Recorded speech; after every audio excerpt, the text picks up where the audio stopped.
মানে তোমার যত্ন আত্মীর যেন কোনো কমতি না হয় সেই জন্যই তো আমরা নতুন নার্সের ব্যবস্থা করতেছি। না না, আমার নীলিমারেই লাগবো। দাদি, তোমার বয়স হয়েছে, এত জেদ কিন্তু ভালো না।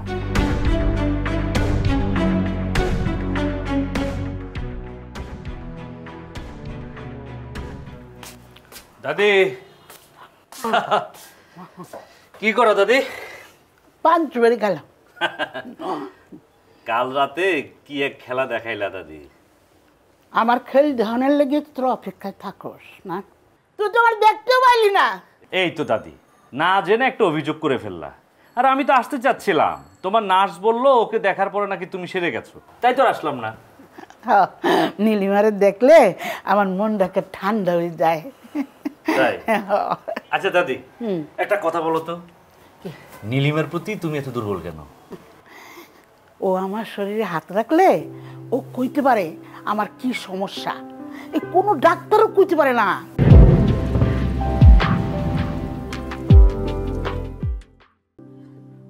ও আমার লগে কতদিন ঘুমাইছে, এক লগে 4টা বছর, কম কথা? হ্যাঁ, অনেক দিন দাদি।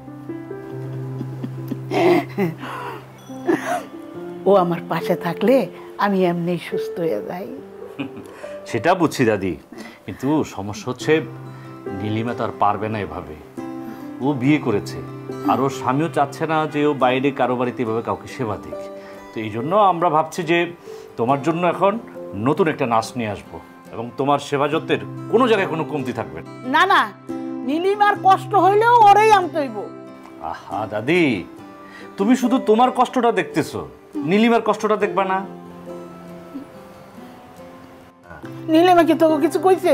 না দাদি, সরাসরি কিছু বলে নাই, আকার ইঙ্গিতে বোঝানোর চেষ্টা করছে। আমি নীলিমার লগে কত কম।